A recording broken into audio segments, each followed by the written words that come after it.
Hey guys, tonight we drift back, way back, to a time when Korea's nights stretched endlessly, and people didn't have glowing rectangles in their hands telling them it's already past midnight.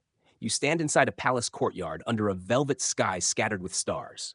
The moon hangs pale and still, and somewhere in the distance, a single wooden gate creaks. No clocks tick, no street lamps hum, yet time still needs keeping. You glance down to see a bronze vessel, round and solemn, with a tiny hole at its base. A thin trickle of water slides out, drop after drop, each one a quiet heartbeat of the kingdom.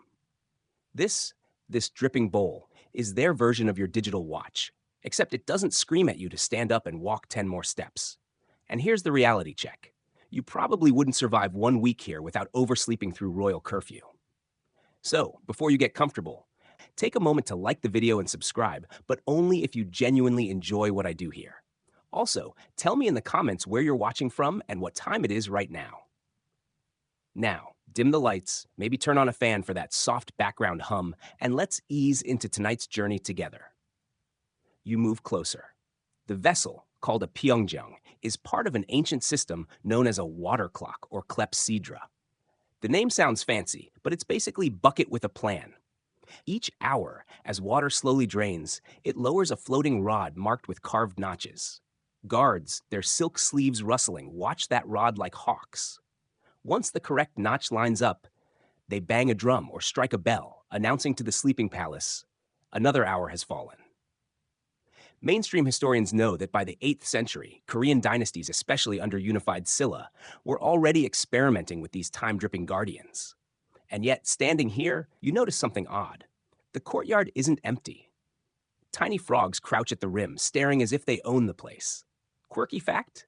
Early clockmakers sometimes blamed frogs for throwing off accuracy, hopping into bowls and adding unexpected extra mass. Apparently, even in royal science, nature photobombs your perfect experiment. But the real debate sparks in your head. Historians still argue whether Korea developed its most famous version, the Jagiokru, completely independently, or whether they borrowed design seeds from China's Tang engineers. Sure, trade existed, ideas crossed borders, but Koreans left distinct signatures, mechanical figurines, gongs, and decorative dragons that no outsider blueprint had predicted. Imagine yourself now assigned as an apprentice in this palace. Your job? Stay awake all night, refill bowls as they empty, and never let the flow stop. The water feels cold, metallic on your fingers. The air smells faintly of pine torches. Somewhere, a guard yawns loud enough to echo against stone. And here's your first joke for the night. When they told you royal service comes with perks, they apparently forgot to mention perks means frostbite and sleep deprivation. The moon climbs higher. You watch its reflection ripple on the bowl's surface. A shadow crosses. You glance up, half expecting some mysterious scholar. Nope. Just a bat, swooping low, nearly dipping its wingtip into Korea's most important timepiece. Again, nature doesn't care about your deadlines. As the hours pass, you see how the palace itself adapts to these liquid rhythms. Night guards change positions when the bell chimes. Kitchen servants, hidden beyond a wooden door, begin pre-dawn preparations when the float reaches its final notch. Even the dogs chained near the walls seem to know. After the 5th bell, breakfast leftovers might appear. Now your eyelids feel heavy, but the droplets keep falling, a hypnotic lullaby of water meeting metal. You can't help but think, in your world, one missed alarm means showing up late to work. Here, one missed drip could mean chaos in a royal schedule, a king arriving too early to court, or worse, a punishment you don't want to imagine in a dynasty known for taking order seriously. And somewhere inside that thought, the line between ancient and modern blurs. Because even with all your apps, timers, and notifications, you've still felt that same tension, trying to control time when time honestly doesn't care. You leave the palace courtyard behind and step into a quieter world, far from silk robes and bronze bells, where rivers act as nature's giant hourglasses. Imagine walking along a bank in early morning mist. The water moves with a steady hush, carrying leaves, twigs, and the occasional startled fish. Villagers in straw hats crouch near the edge, their reflections bending with each ripple. They don't have elaborate machines. Instead, they look at how the current glimmers under the sun. When a certain rock disappears beneath the rising tide, they know it's close to midday. You pause, dipping your fingers into the stream. The chill makes you flinch, but it also sharpens your senses. Flow rate, shadow length, even the way birds gather along the shallows, all become clues. Mainstream historical records tell us that rural Koreans before the 10th century often relied on these natural markers rather than constructed clocks. Their world worked because everyone agreed to see time as a shared landscape rather than a fixed number. Still, not everything was predictable.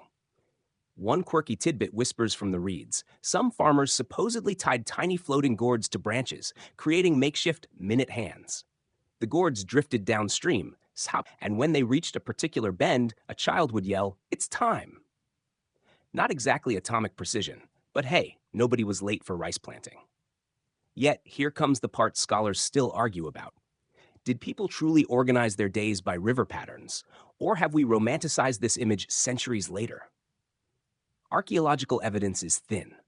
What we know for sure is that oral traditions describe a culture deeply tuned to water's rhythm, but whether that counted as timekeeping, in the strict sense, historians debate endlessly.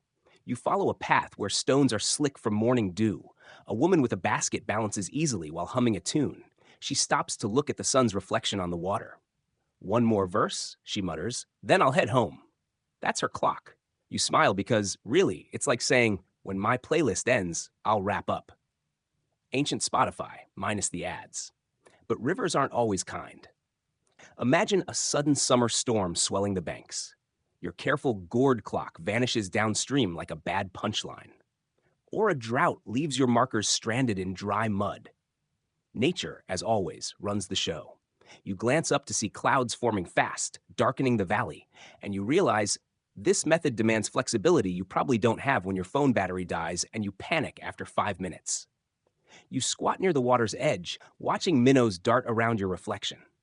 Each movement feels unhurried, yet by the time you blink twice, shadows have shifted on the opposite shore. Time isn't loud here. It's sneaky, almost smug. Another quiet joke on you.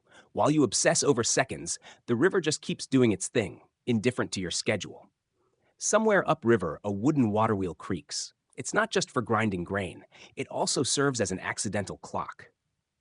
When the wheel makes its 50th turn, the miller knows it's time to swap bags or check the fire. You picture yourself counting rotations while trying not to lose track.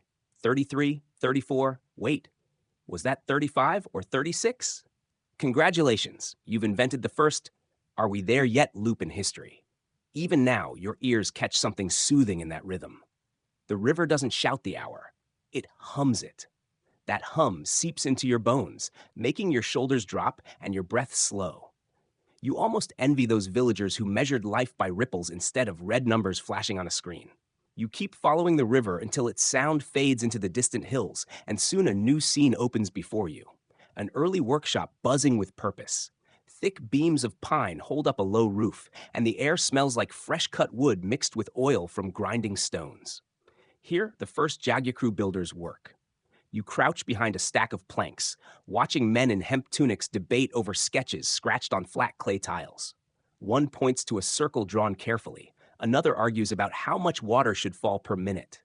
They look like they're plotting a heist, but really, they're inventing something revolutionary. A water clock so precise it can strike bells on its own. You lean in, curious. Each craftsman shapes wooden gears by hand, their knives squeaking softly. The mainstream historical fact slides into your mind. By the 12th century, during the Goryeo dynasty, Korea developed advanced clepsydras that didn't just drip, they triggered automated mechanisms. Tiny bronze figurines would move, drums would beat, even doors could open at set hours. It's the ancient version of programming a coffee machine, minus the electricity. One carpenter wipes his forehead and mutters about an unexpected problem. The float keeps getting stuck.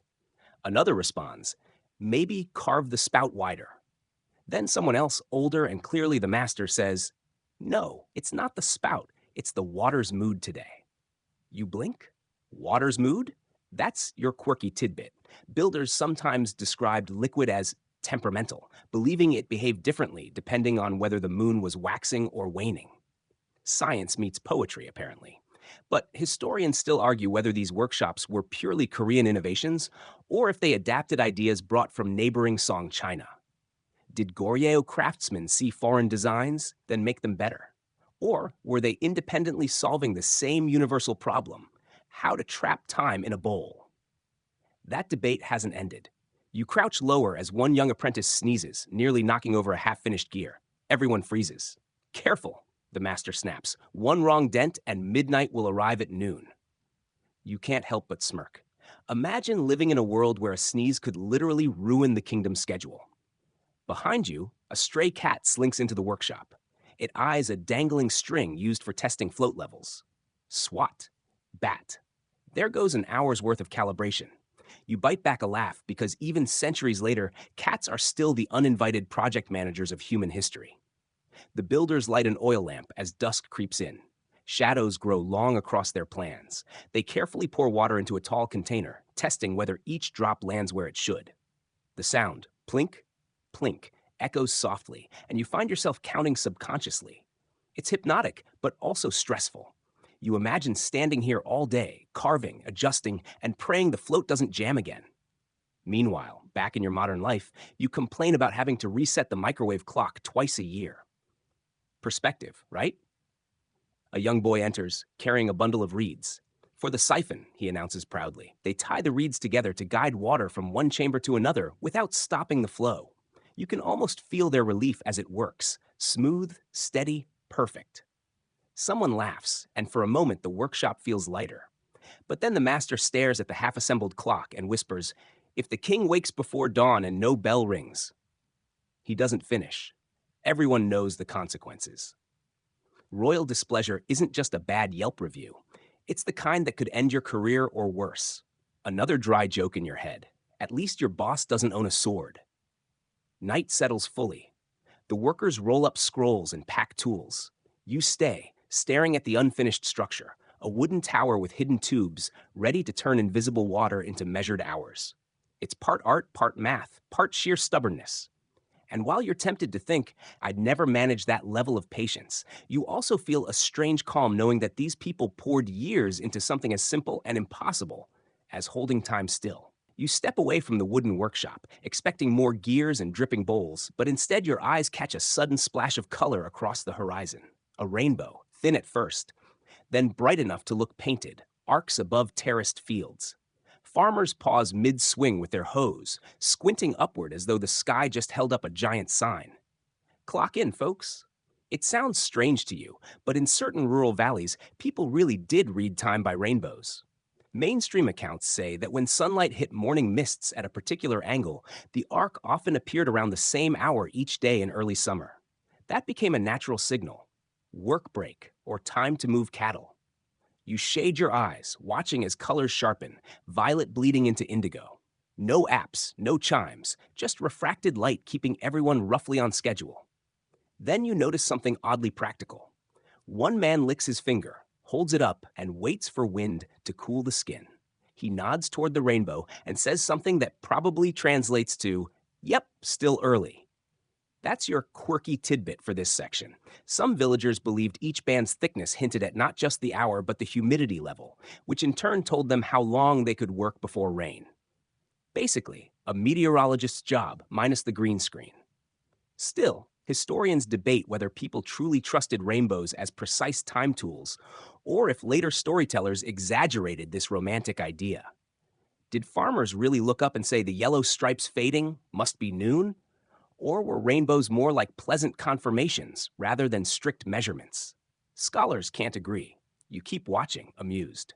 A little girl tugs her mother's sleeve and whispers, "If we touch it, will we be late for dinner?" The mother laughs, hoists her basket, and says, "You'd better not try. Dinner doesn't wait for dreamers."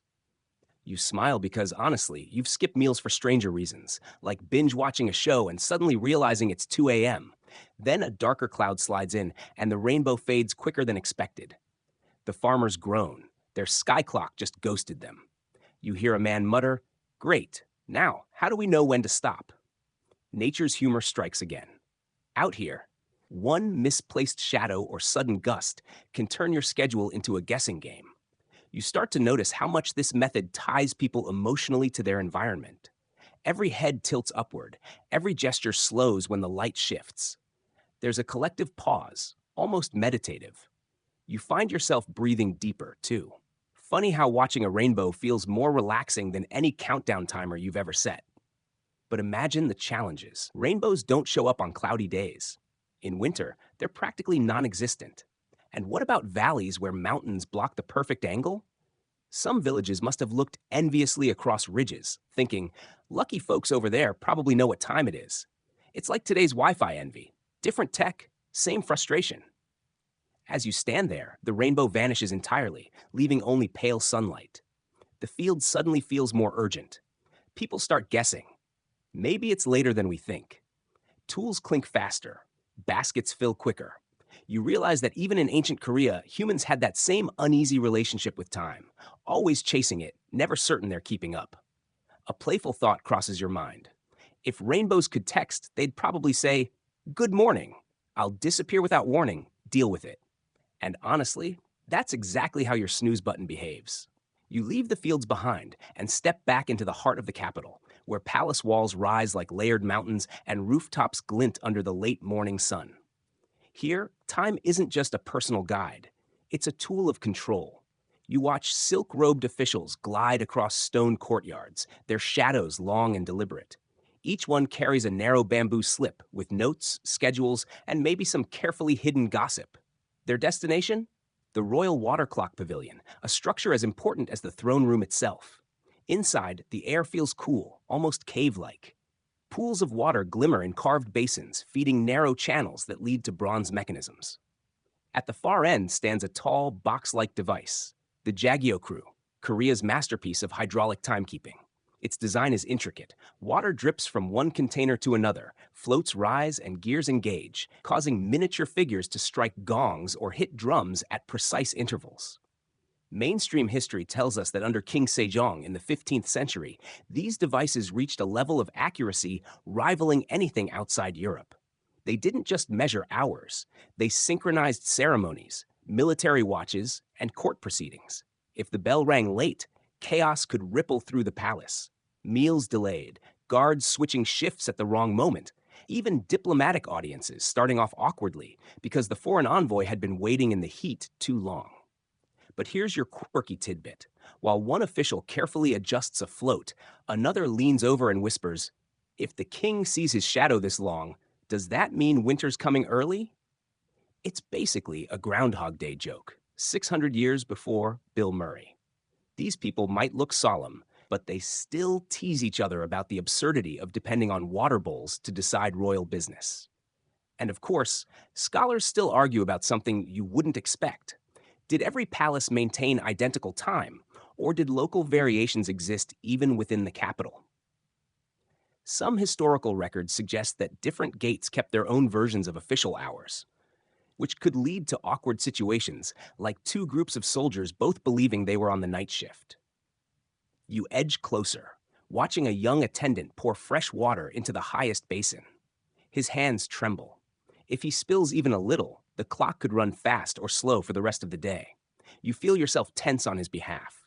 In your modern world, a typo means a quick backspace. Here, a mistake means 200 people showing up to the wrong ceremony, and you being the name everyone remembers for the wrong reason. Nearby, a pair of scholars argue over calculations. The sun reached that window an hour ago.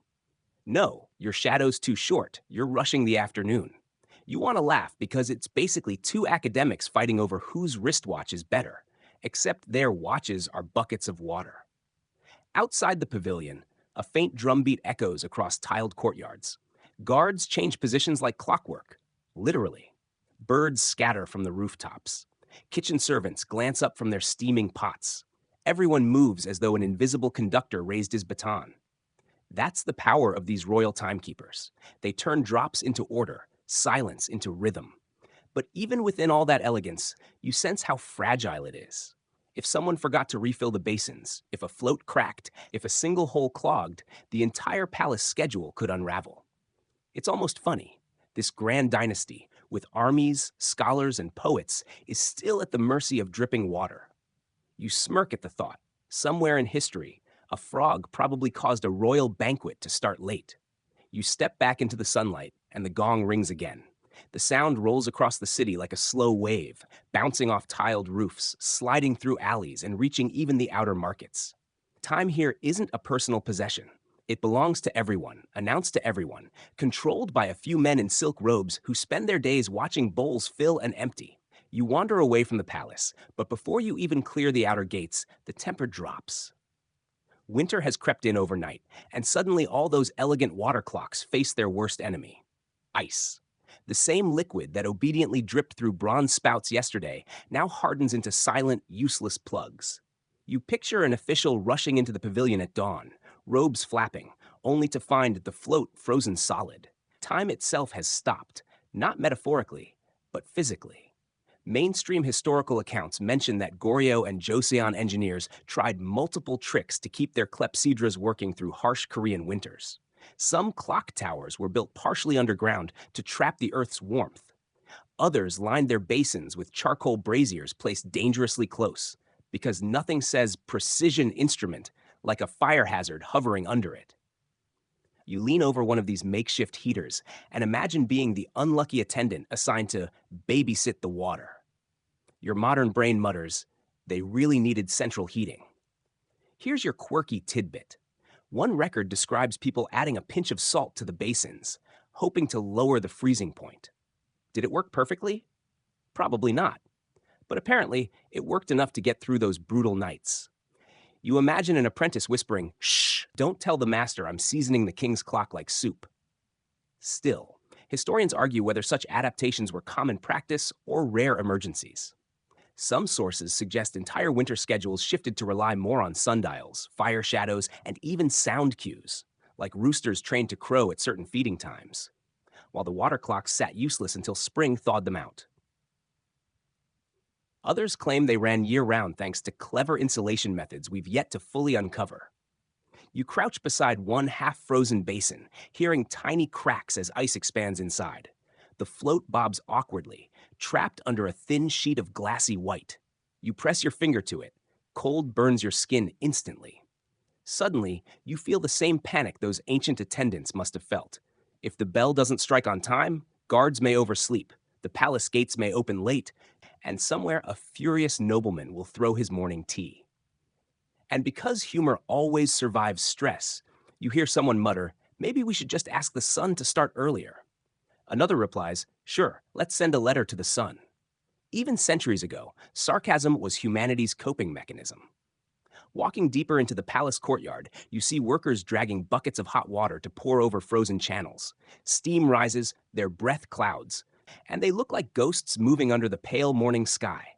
Some carry glowing embers in clay pots, waving them dangerously close to delicate bronze. One wrong move and the carefully calibrated spout could warp. Yet they keep at it because giving up isn't an option. The king still expects his bell. Imagine you're that attendant, fingers numb, trying to chip ice without breaking anything. Each drip you restore feels like saving the entire kingdom from chaos. It's ridiculous and heroic at the same time. The cold seeps into your bones as you keep watching. Even the palace dogs curl tighter against the walls, their tails hiding their noses. And still, drop by stubborn drop, the clock resumes. A float twitches, gears creak, a tiny drum figure moves. The relief in the pavilion is so heavy you almost hear a collective exhale. For a brief moment you realize, controlling time has always meant battling nature.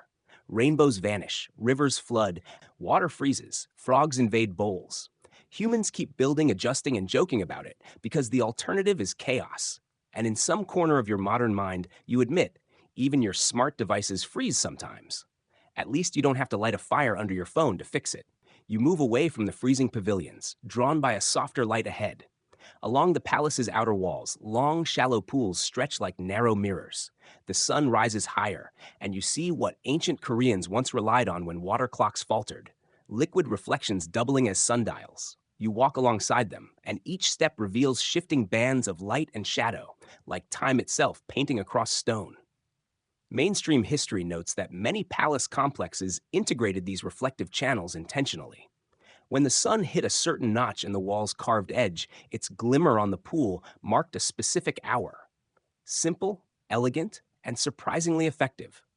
Guards didn't even need to lean in. They could tell the time by glancing at how the reflection slid across engraved markers. But here's the quirky tidbit. Some records mention that children, possibly the sons of palace workers, would sneak over and splash their hands in those pools. A few extra ripples, and suddenly midday looked suspiciously like late morning. Imagine explaining to a furious court official that the royal schedule ran behind because a 7-year-old decided to play with water. Historians still argue whether these reflection-based systems were used equally across all royal residences or only in specific cities like Hanyang, Seoul. Did smaller provincial offices have their own mirror sundials, or was this level of sophistication reserved for the capital's elite? The surviving evidence doesn't give a full answer, leaving scholars debating how widespread this technique really was. You pause, crouching low to see what they saw. The golden sun shimmering perfectly along a line etched into the stone border. The air is warm now, almost kind, and for the first time all day you feel your body relax. No gears, no freezing bowls, just light, water, and walls working together without any moving parts to betray you. Then your shadow falls into the pool, ruining the clean reflection. You smirk because, honestly, you just delayed ancient lunch hour by standing in the wrong spot. Even timekeeping had a user error mode. A group of silk-robed officials approach, their sandals slapping softly. One glances at the pool, nods, and announces, "It is the fourth watch." Everyone adjusts accordingly. Scribes roll up their papers, messengers head off toward the gates, and kitchen smoke rises faster now. The whole palace shifts like a single creature responding to sunlight. You trail behind them, feeling a mix of awe and humor. This system relies on nothing but nature behaving itself. Clouds? Game over. Rain? Forget it. Winter? Good luck finding your reflection in frozen water. And yet, for most days, it worked. You can't help but compare it to your world. You have atomic clocks accurate to billionths of a second, yet you still hit snooze and show up late. They had puddles and sunbeams, and somehow managed to run kingdoms. Another breeze skims the pool, scattering the light into shaky lines. You watch them flicker like candle flames and think, maybe this is what time really wants to be. Fluid, beautiful, and occasionally messed up by kids throwing pebbles. You climb a narrow set of wooden stairs that spiral upward along the palace's outer wall. The boards creak beneath your weight, and the air grows cooler as you rise above the tiled rooftops. At the top, you discover something most visitors would never see: hidden towers with shallow water basins designed to keep the entire city's schedule aligned. They sit quietly, open to the sky, their surfaces still as glass.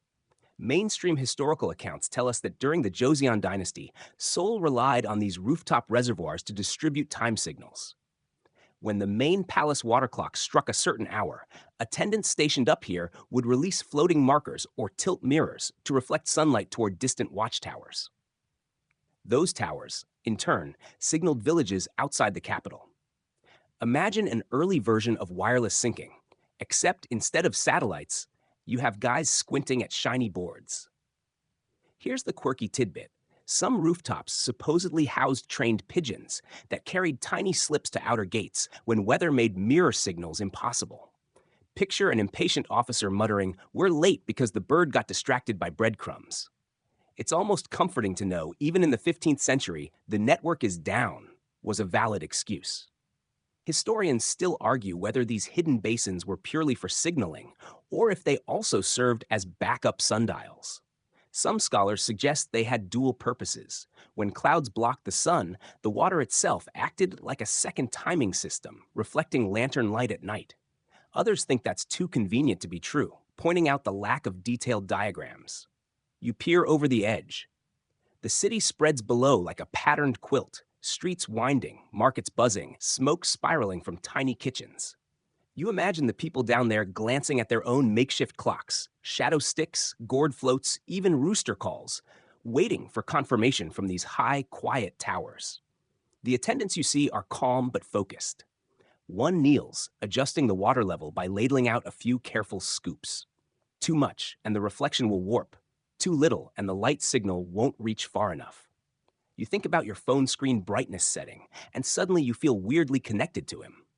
Then the wind picks up, rippling the surface and scattering the intended beam into useless fragments. One attendant curses softly. Another grabs a wooden cover, shielding the pool until the gust dies down. You hear one say, "We should build walls higher." The other mutters, "Or maybe stop living on a mountain." They share a laugh. You can almost feel the relief. It's a small reminder that no matter the century, people who manage tech share the same inside jokes. A gong echoes faintly from below, and the men spring into motion. One aligns his polished mirror, catching the sun just right. A bright flash leaps across the sky toward a distant hilltop tower. Far away, you see another flash respond, like a chain of glinting stars passing an invisible baton. You find yourself grinning because it feels strangely modern, like watching fiber optic lines light up. For a brief moment, the city below pauses. Market vendors glance up, guards at the gate straighten.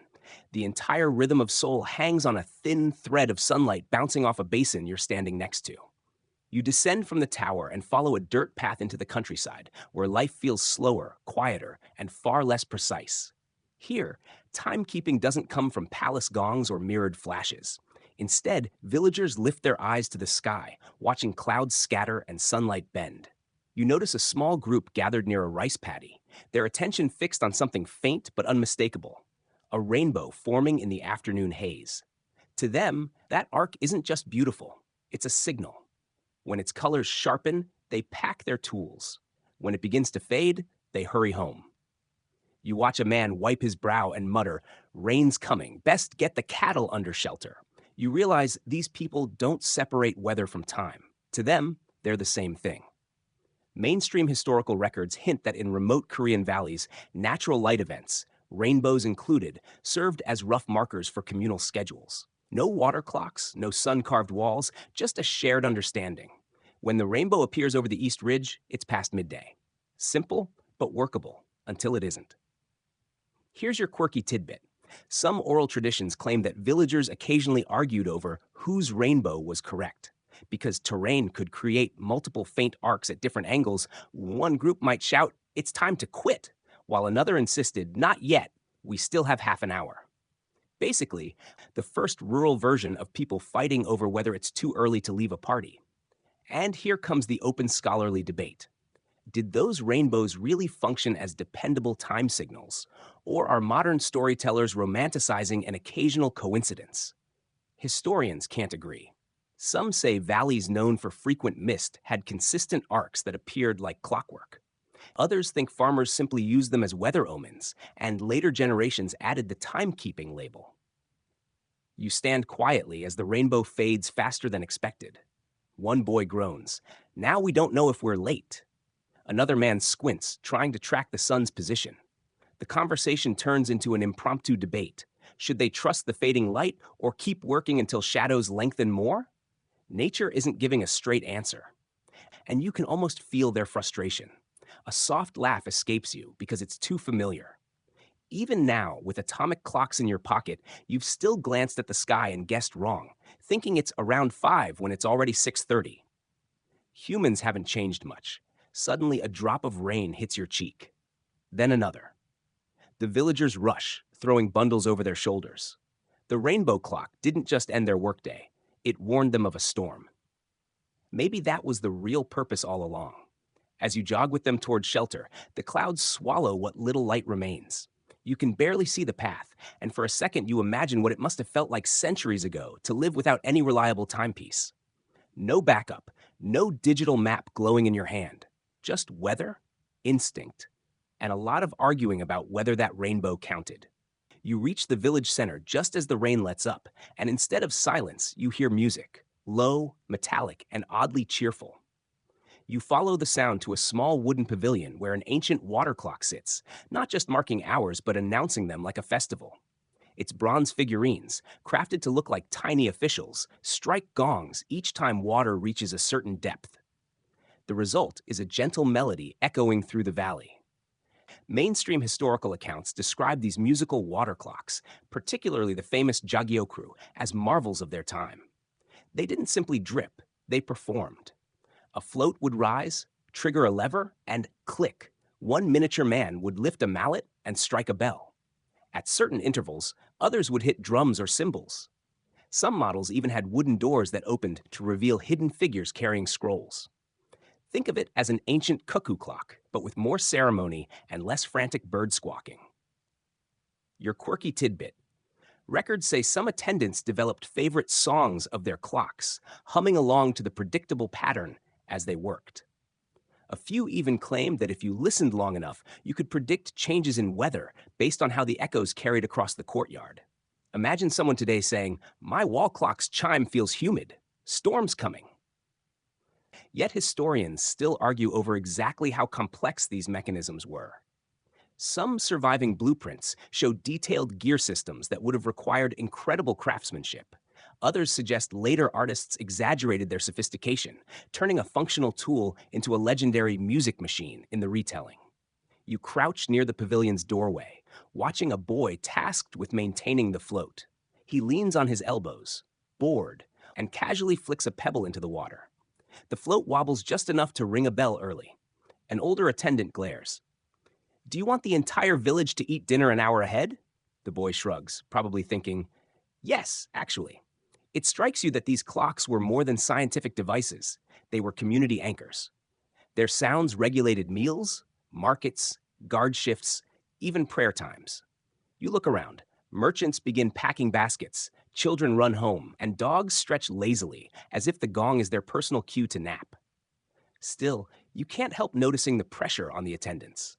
If the clock's rhythm falters, the entire valley notices. There's no hiding a missed chime when 100 people suddenly ask, "Why hasn't the bell rung yet?" You imagine the stress. One slip, and you're the guy who broke time for an entire community.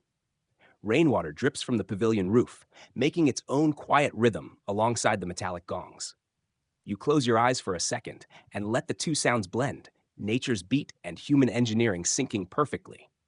For a moment, you feel the same calm those villagers must have felt centuries ago, a reassurance that someone, somewhere, is keeping time for you so you can just live. Then one of the tiny bronze figures swings too hard, missing the bell and whacking its neighbor. The hollow clunk echoes strangely. Even ancient automation had bugs. You leave the small pavilion behind and follow a narrow trail leading deeper into the countryside. Soon, you stumble upon a gathering of villagers around a large flat rock. They are watching shadows stretch across its surface. At first glance, it looks ordinary, just a stone warmed by the afternoon sun.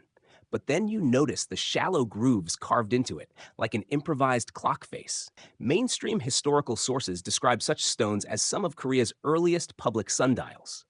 They were practical, low cost, and didn't require constant maintenance like palace clepsydras. A single upright stick, or sometimes a sharpened bamboo pole, would cast a shadow that moved predictably across etched lines, dividing the day into segments. Then comes your quirky tidbit. Some communities added small cups of water at each marker, so when the shadow touched a certain cup, someone would drink it and call out the time. It sounds almost ceremonial, but it might also have been a clever way to make sure kids stayed hydrated while playing timekeeper. Still, historians argue whether these rural sundials were actually common or whether most villagers just eyeballed the sun's position without formal markers. Archaeological finds are scarce, and many stories come from later folk accounts rather than hard evidence. Some experts believe the carved stones we've discovered may have been used for rituals instead of strict timekeeping. You crouch down beside one such groove, tracing it with your finger. The stone feels rough, weathered, and slightly warm. Above you, clouds drift lazily, threatening to ruin the villagers' impromptu clock. One man frowns and mutters, "If that shadow disappears now, we'll lose track." You find yourself silently rooting for the sun, like it's a contestant in a slow-motion race. A child sitting nearby looks up at you and whispers, "If you move the stick, can we make it later?"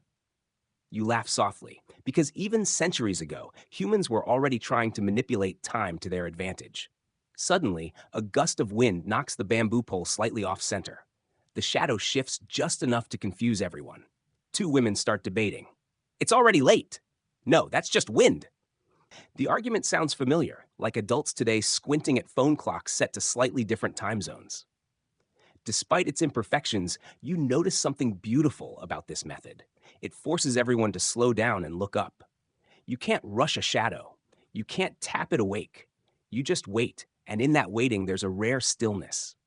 Then one man jokes, If the clouds don't move soon, I'll just tell my wife it's already dinner time. Laughter ripples through the group, easing their anxiety.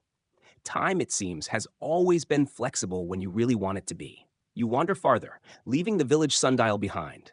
The path narrows into a shaded trail lined with tall bamboo that creaks softly in the wind. At its end stands a wooden structure, a rural watchtower.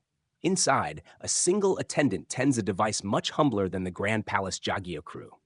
This is a stripped-down water clock. Just two jars, a bamboo spout, and a floating stick marked with charcoal lines. Mainstream historical records show that these smaller, portable clepsydras were used by travelers, soldiers, and farmers who needed a sense of hours but lacked access to elaborate machinery. Their design was basic but reliable. Fill the upper jar, let water drip into the lower one, and watch the stick slowly rise. Here's the quirky tidbit. Some people supposedly named their floats, treating them like patient companions on long nights. "Don't sink on me, little moon," one soldier might whisper, or "I'll never know when to wake the next guard." It sounds silly until you realize that in the dark, alone, even a dripping jar can feel like company. Historians still argue over how accurate these rural clocks really were. Some tests suggest they could stay consistent for several hours, while others say uneven bamboo spouts made them notoriously unreliable. A rainstorm, a careless bump, even a curious insect landing on the float could throw everything off. You sit near the tower's open window. Beyond it, hills roll into a soft horizon. The attendant crouches, eyes fixed on the stick, as though the entire night depends on that rising line. In a way, it does. If he misjudges, another guard may be woken too early or too late, livestock might be left untended, and morning routines will unravel. A drop echoes into the lower jar. Plink, plink, plink. The sound is steady but hypnotic. You feel your eyelids grow heavier. Maybe that's why they gave floats names. It kept them awake in the face of monotony.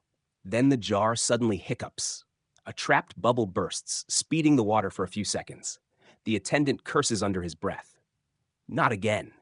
He adjusts the bamboo spout, muttering as though scolding a stubborn pet. You can't help but grin. Even ancient timekeepers experienced what you now call technology rage. Another drop falls, perfectly measured again. Calm returns. The man settles onto a stool, wraps himself in a quilted coat, and begins humming quietly, his tune matching the dripping rhythm. For him, time isn't just measured, it's sung. You follow the mountain path higher, and soon the forest opens to a windswept ridge.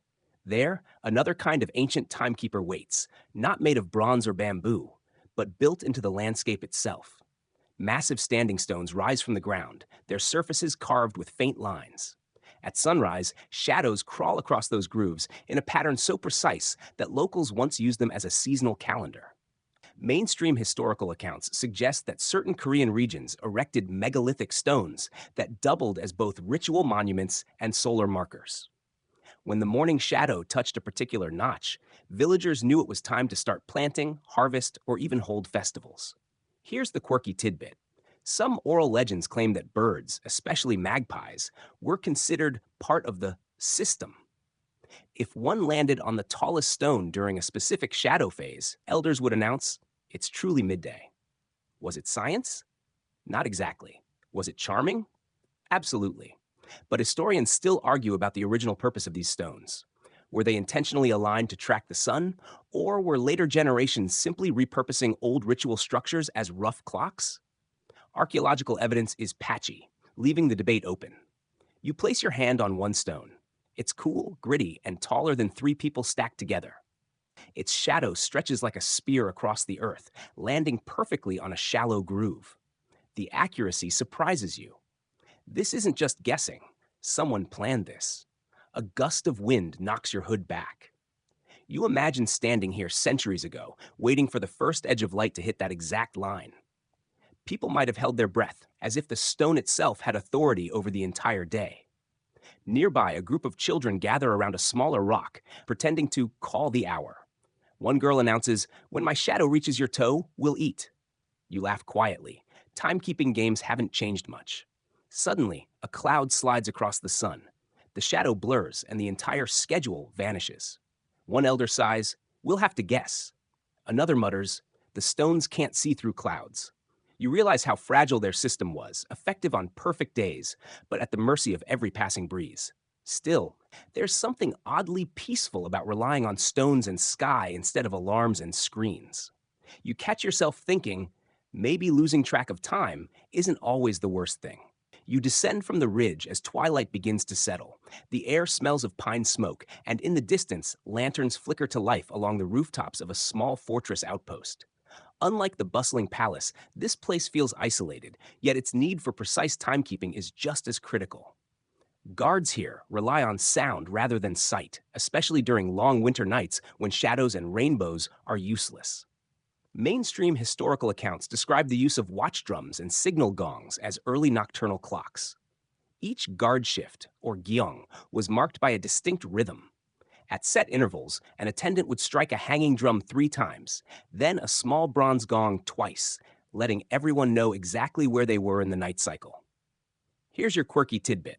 Some records mention guards deliberately adding playful flourishes, extra beats, or off-tempo taps, just to see if anyone was still awake. Imagine being jolted from a near doze by what sounds like a drum solo, only to realize it's 2 a.m. and your sarcastic coworker is bored. Historians still argue over whether these rhythms were standardized across the kingdom or if each fortress had its own signature beat. Some evidence suggests regional variations existed, which could have led to amusing confusion. Travelers moving from one province to another might have thought they overslept, when really, the drums just played a different pattern. You find yourself at the edge of a wooden platform where a young attendant stands ready with drumsticks. His breath forms clouds in the cold. Below, the dark valley swallows most sound, so every strike echoes far and wide. Boom, boom, boom, pause, clang, clang. The timing feels ancient yet oddly familiar, like a metronome holding an invisible world together. The guards on the walls straighten their backs, shift their spears, and exhale.